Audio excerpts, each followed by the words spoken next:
সিরিয়ার আলেপ্পোতে আবারও সরকারি বাহিনীর সাথে স্থানীয় কুর্দি বাহিনীর সংঘর্ষ হয়েছে। মঙ্গলবার শহরের একটি সামরিক ক্যাম্পে ড্রোন হামলায় এক সেনা সদস্য নিহত হলে কুর্দি বিরোধী অভিযান শুরু করে সেনাবাহিনী। পরে দুই পক্ষের সংঘর্ষে শিশুসহ আরও ৩ বেসামরিক নাগরিক নিহত হন। এই ঘটনার জেরে স্থানীয় সময় বুধবার বিকাল ৩টা থেকে শহরের শেখ মাকসুদ এবং আশরাফি আবাসিক এলাকায় কারফিউ জারি করা হয়েছে। প্রতিরক্ষা মন্ত্রণালয়ের বরাতে রাষ্ট্রীয় বার্তা সংস্থা সানা জানিয়েছে, আলেপ্পোর কুর্দি বাহিনী সিরিয়ান ডেমোক্রেটিক ফোর্স বা এসডিএফ একটি সেনা অবস্থানে ড্রোন হামলা চালালে সংঘর্ষের সূত্রপাত হয়। সেনা সদস্যের মৃত্যুর বিষয়টি নিশ্চিত করে ডিফেন্স মিনিস্ট্রি জানায়, ড্রোন হামলায় অন্তত ৫ জন সহ মোট ১৫ জন আহত হয়েছেন। এদিকে আলেপ্পোর চিকিৎসা সূত্র জানিয়েছে, আহতদের বেশিরভাগই নারী ও শিশু, যারা মাঝারি থেকে গুরুতর অবস্থায় রয়েছে।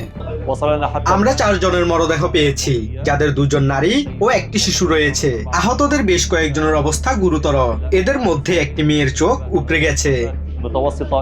নিহত শিশুর বাবা মোস্তফা আজম জানান, তার আরও ২ ছেলে গুরুতর আহত হয়েছে। তিনি শহর থেকে কুর্দি বাহিনীকে সরিয়ে দেওয়ার দাবি জানান। আমি আমার সন্তানদের রক্তাক্ত অবস্থায় কোলে নিয়েছি। একজন মারা গেছে, আরেকজনের হাত বিচ্ছিন্ন হয়েছে, আরেক ছেলেকেও হাসপাতালে ভর্তি করেছি। আমরা সাধারণ মানুষ, আমাদের অপরাধ কি? এই এলাকা থেকে এসডিএফ সরাও।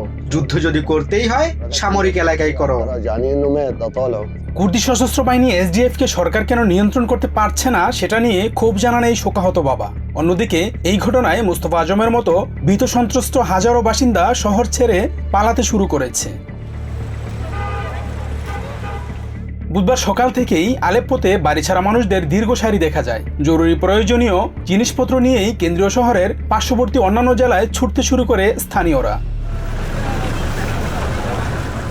আলেপ্পোর সিরিয়ান সিভিল ডিফেন্স ফোর্স জানায়, অন্তত ১০,০০০ মানুষ আলেপ্পো ছেড়ে পার্শ্ববর্তী আল সিরিয়ান, আল মিদান ও আল সুলেইমানিয়া জেলার বিভিন্ন এলাকায় আশ্রয় নিয়েছে। Shahnur Shahin, TVN24 news desk. New York থেকে সম্প্রচারিত TVN24 টেলিভিশন বিশ্বজুড়ে বাঙালির কণ্ঠস্বর।